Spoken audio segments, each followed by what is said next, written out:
Hey, welcome back. Did you know that dental disease in dogs affects over 70% of dogs over the age of 2? Teeth cleaning procedures are the second highest reason for vet visits after annual vaccinations and can set you back anything from $600 to $2,000 per visit. I can't afford that. Quick, give me a bag of dental kibble now.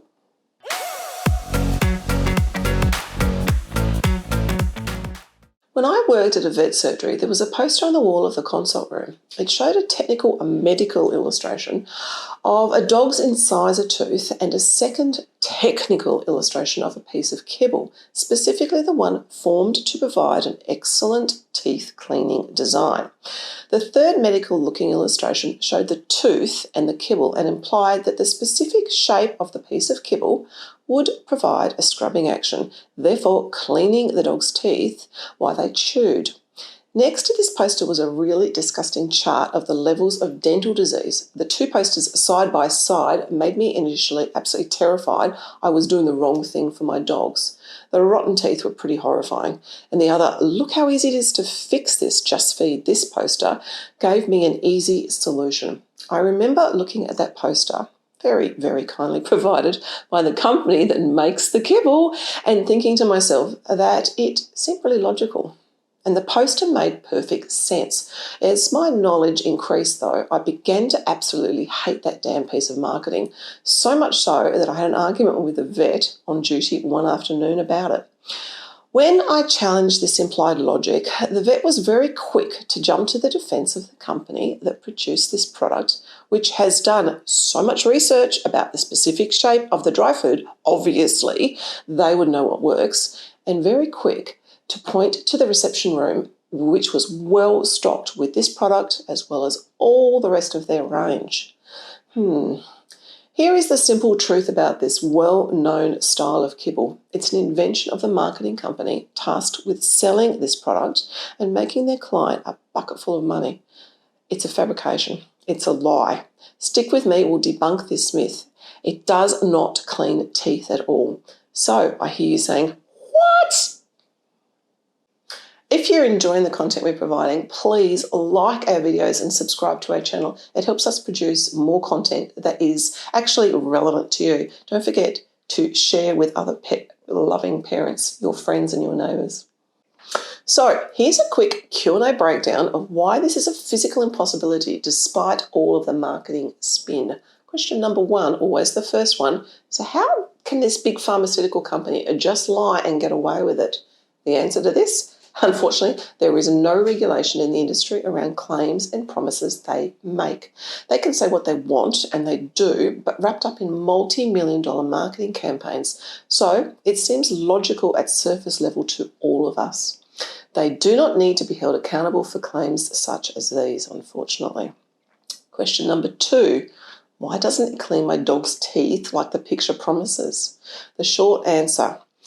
In humans, digestion begins in the mouth. We physically break down food with our teeth and salivary enzymes get to work.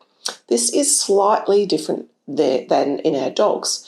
The structure of their teeth means they are equipped for ripping and tearing and then swallowing larger chunks of foods, whereas us humans have flat surface teeth made for grinding. And a dog's saliva is different from ours as well. It is missing a key enzyme that we have. Remember, we have evolved to thrive on grains and starches and carbohydrates over millennia.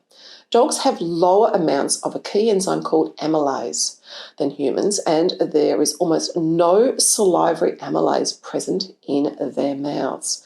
The key enzyme required to help to start the digestive process of carbohydrates. Next question. What does dog's saliva that's missing this particular enzyme do to the kibble? That's the answer to this one, is a good one. So the main key ingredient in this carefully shaped dry pellet is starch or carbohydrates, no matter what brand it is. A dog's saliva breaks down into basically sugar. These sugars provide a breeding ground for bacteria and tartar. Imagine eating a sugary meal day in and day out. Of course, you are going to have periodontal disease quickly. The simple fact is many dogs have yearly dental cleanings and these procedures are more common than any other vet care that's required. Removing plaque buildup surgically removes the plaque but does not address the actual cause. In fact, the yearly surgery to remove plaque and tartar is actually and can contribute to the decline in your dog's health, as the toxic chemicals in the anaesthetic will stress the liver and immune systems. Wherever possible, it's obviously best to avoid these types of surgeries. Okay, that's the very, very short version of why dental kibble really does not work, and in fact contributes to dental disease, exactly the same as much cheaper supermarket brands of kibble does. It's in the ingredients, and no amount of justification and incredibly sexy posters stuck up on your vet's wall about the special shapes they're extruded into can argue these biological facts. I know, dental sticks are the obvious answer then. Yes. No, sort of, maybe a little bit.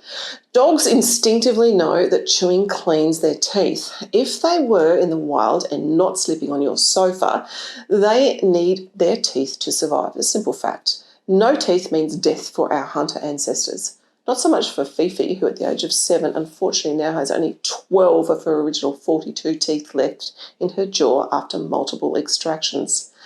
Dentasticks and greenies are marketed and sold by the millions.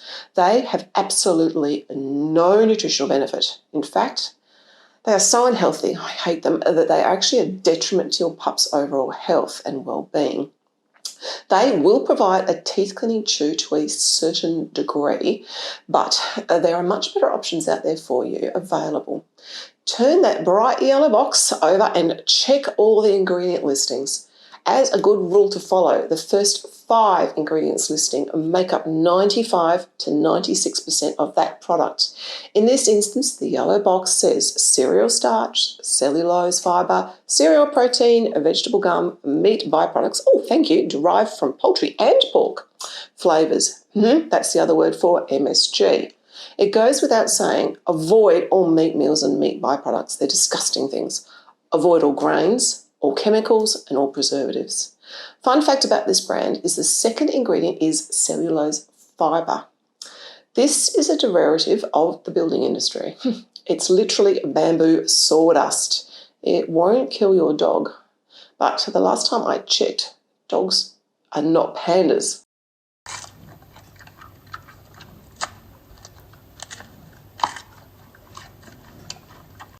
So, what are the 4 steps to help keep your pet's mouth healthy? A lot of dogs obviously hate their teeth being cleaned, but the good news is cleaning their teeth without using a toothbrush is actually really easy to achieve. First and foremost, feed a nutritionally optimal, species-specific or species-appropriate fresh food diet, and feed it raw if you possibly can. When your dog or cat gnaws on raw meat, it acts as a kind of natural toothbrush and dental floss.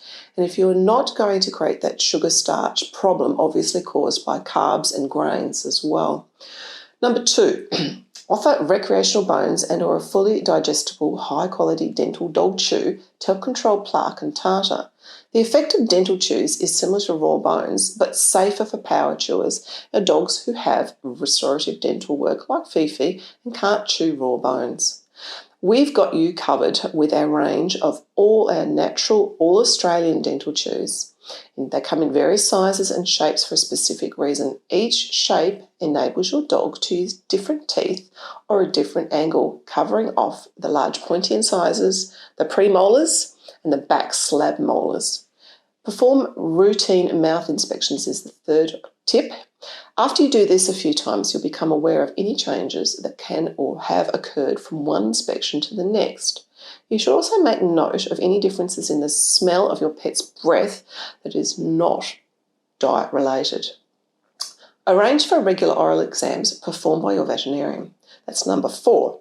He or she will alert you to any existing or potential problems in your dog's mouth and recommend professional teeth cleaning under anaesthesia if necessary.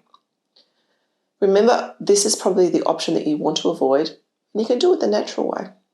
Okay, moo chews are our least dense of our dental range and perfect for smaller dogs, Puppies or dogs like poor Fifi with only 12 teeth left and are perfect for those front little pegs and pointy incisors. Our porky chews are little curled strips of pig's ear cartilage that enable pretty much all of the teeth to get a workout due to the curled nooks and crannies created. These are also perfect for puppies as well. We call them our little toothbrushes. So twiggies are beef tendons that are cut into longer, thin stick shapes. All dogs will hold this shape between their front paws and use their back teeth to eat these. We also sell these in as an entire piece of tendon for those larger power chewers like shepherds or mastiffs, for example. Chewies are made from the trachea or the throat of a cow and are another great all-rounder. And we love to stuff our dogs' wet foods in these, including all the raw meats and cooked veggies, in them and just simply freeze them for overnight. It's a brilliant teeth-cleaning, boredom-busting, long-lasting meal. Then onto the longest lasting end of the scale come our cow hooves that can be stuffed and also frozen as well, or our goat horns for the ultimate T-Rex power chewers out there. So there you have it, the myth that dental kibble actually cleans teeth well and truly blown out of the water.